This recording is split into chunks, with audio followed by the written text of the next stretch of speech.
Hello everyone, English expert চ্যানেলটিতে তোমাদেরকে welcome জানাই। আমি এস পাত্র আজকে তোমাদের সঙ্গে থাকছি ক্লাস 10-এর lesson 8 the snail written by William Cowper এই কবিতাটা নিয়ে। দ্য স্নেল যার মানে হলো শামুক। এই কবিতাটা সিম্বলিক লিরিক্যাল পোয়েম। সিম্বলিক কেন না, কবি তার নিজের ব্যক্তিগত জীবনের একাকিত্বের আত্মসন্তুষ্টি এই কবিতায় উল্লেখিত যে ছোট্ট প্রাণী শামুক তার মধ্য দিয়ে প্রকাশ করেছেন। একটা শামুক যে ঘাস, পাতা, ফল এবং দেওয়ালে কি শক্তভাবে এবং নির্ভীকভাবে আটকে থাকে, তার পড়ে যাবার ভয় নেই। সে তার খোলের মধ্যে একাই নিরাপদে সমস্ত আসন্ন বিপদ থেকে নিজেকে লুকিয়ে রাখে। কিন্তু তার সুরে যদি ন্যূনতম স্পর্শ করা যায় তাহলে সে অত্যন্ত বিতৃষ্ণার সঙ্গে নিজের আত্মসংবরণের মধ্য দিয়ে নিজেকে গুটিয়ে নেয়। সে একটা সন্ন্যাসীর মতো একাকিত্বভাবে থাকে। তার ব্যক্তিগত সম্পত্তি বলতে কিছুই নেই নিজেকে ছাড়া, এবং নিজেকে সে একটা সম্পদ বলে মনে করে। কিন্তু যারা তাকে খোঁজে তারা অন্ধের চেয়েও খারাপ, কারণ অন্ধ তো দেখতে পায় না, কিন্তু যারা তাকে খোঁজে তারা অন্ধের চেয়েও খারাপ। কেন না, শামুক এবং তার বাড়ি এত কম্বাইন্ড, এত অবিচ্ছেদ্য যে যারা তাকে খোঁজে তারা তার বাড়িটাকে খুঁজে পায়, কিন্তু বাড়ির মধ্যে থাকা সেই মাস্টার মানে কর্তাকে তারা খুঁজে পেতে ব্যর্থ হয়। এই হলো এই কবিতার একটু ছোট্ট একটা অংশ। এবারে চলো আমরা এর লাইন বাই লাইন মানে এবং ব্যাখ্যা জেনে নিই। তা ভিডিওটি দেখতে থাকো। তাহলে চলো শুরু করা যাক। Lesson 8 the snail written by William Cowper. The author and the text. লেখক এবং পাঠ্য উইলিয়াম কাউপার 1731 টু 1800, 1731 সালে জন্মগ্রহণ করেছিলেন এবং 18 সালে মারা গিয়েছিলেন। Was one of the most popular poets of his times. তার সময়ে জনপ্রিয় কবিদের মধ্যে তিনি ছিলেন একজন। Cowper changed the direction of 18th century nature poetry by writing about the English countryside and the everyday lives of people. ইংরেজ গ্রামাঞ্চলের দৃশ্য ও লোকেদের রোজকার জীবনের দৃশ্য সম্পর্কে কবিতা লিখে কাউপার 18 শতকের কবিতার ধারাই বদলে দিয়েছিলেন। হিজ ফেমাস ওয়ার্কস ইনক্লুড অনলি হিমস অ্যান্ড দ্য টাস্ক। তার সবচেয়ে জনপ্রিয় লেখাগুলির মধ্যে আছে অনলি হিমস অ্যান্ড দ্য টাস্ক, এই দুটো তার জনপ্রিয় লেখাগুলির মধ্যে বিখ্যাত। The poem takes us into the private world of a snail.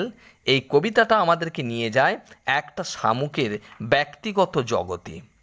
Where it is seen to lead a self sufficient life, যেখানে তাকে দেখা যায় সে একটা স্বাবলম্বী জীবনযাপন করতে।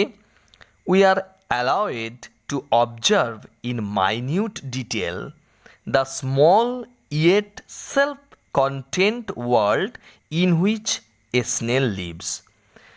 আমাদেরকে খুঁটিয়ে খুঁটিয়ে দেখানো হয় ছোট অথচ নিরাপদ এবং সুরক্ষিত এক দুনিয়া যেখানে একটা শামুক বাস করে।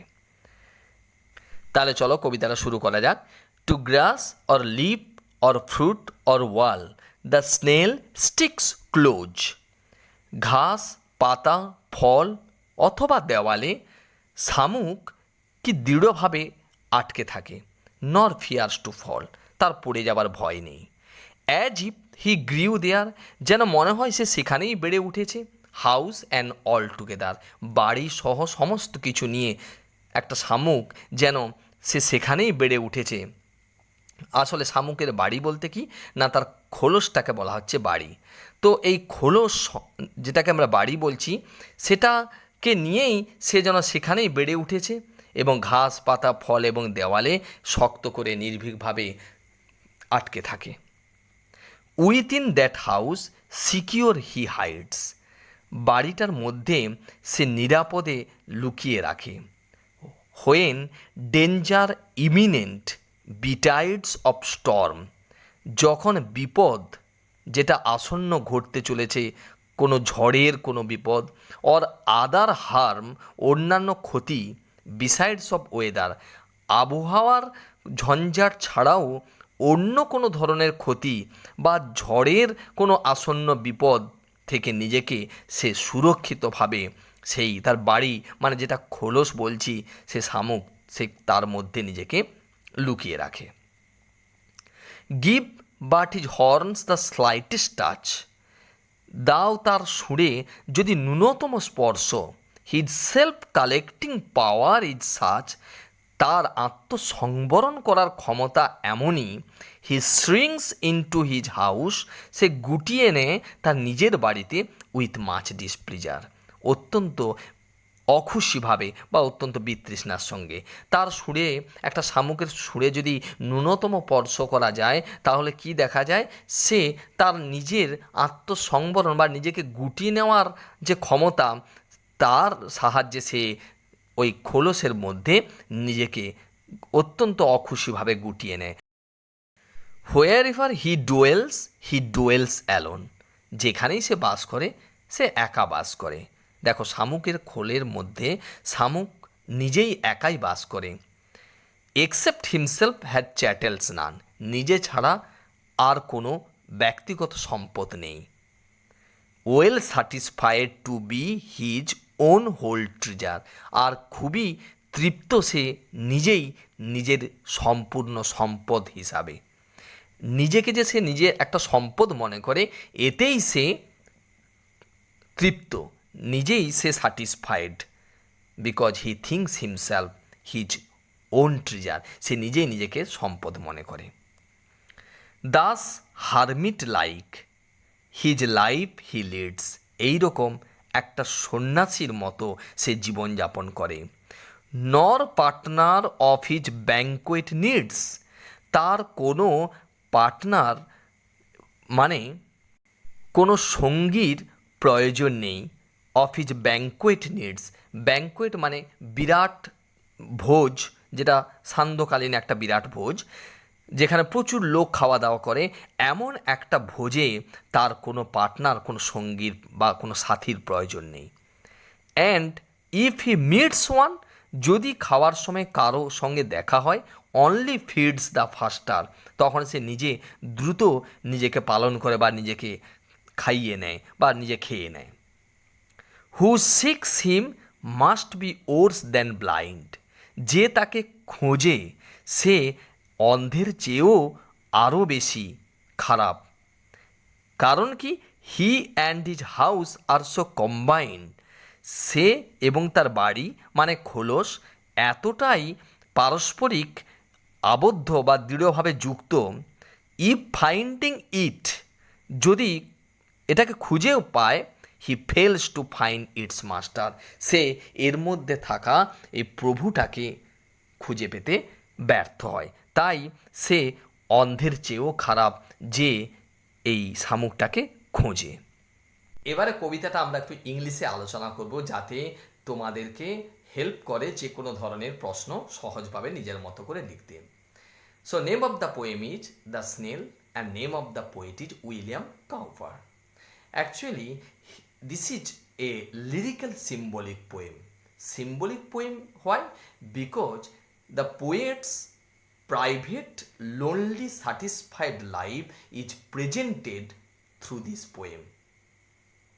Here, the little, very insignificant animal, the snail, which very sticks close to fruit or leaf or wall or grass. And it sticks so closely and so strongly that it does not fear to fall. And within the house the snail lives, but he lives very securely, very safely he lives within his own house. And when any danger comes, when he realizes the coming of danger, approaching of any danger, within that house he hides himself.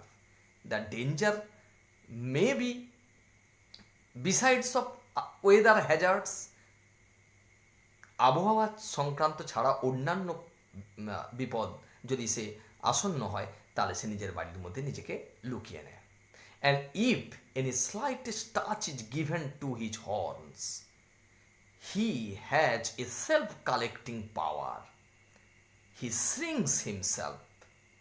He hides himself within that house. But when he does it, he is very dissatisfied. He does not find any pleasure when anyone gives a slightest touch to his horns. Here the poet has used horns instead of tentacles. Why? Actually, the snail has tentacles. We call it tentacles, not the horns. But the poet has used horns instead of the tentacles because to present the strength of tentacles. A snail leads a self-sufficient life, a independent life, a very satisfied life.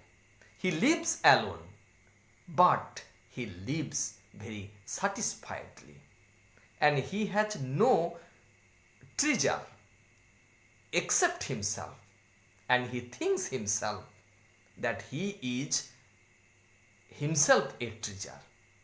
And that's why he is very satisfied and he is very happy. He leads a life like hermit, but still he is well satisfied.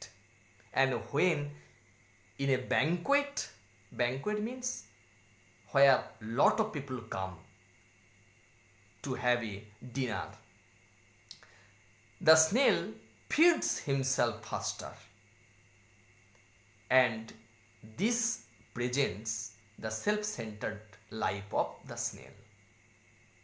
And when one seeks the snail, he is worse than blind. Why?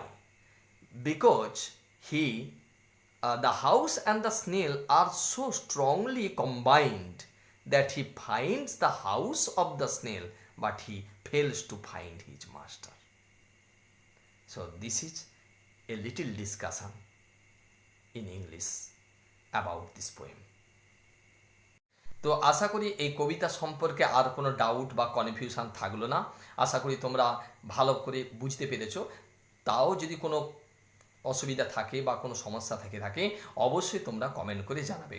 আর যদি ভিডিওটা ভালো লাগে, যদি তোমাদের কাজে লাগে, তাহলে তোমরা অবশ্যই ভিডিওটাকে লাইক, কমেন্ট এবং শেয়ার এবং সাবস্ক্রাইব করে দিও। Thank you for giving me the time.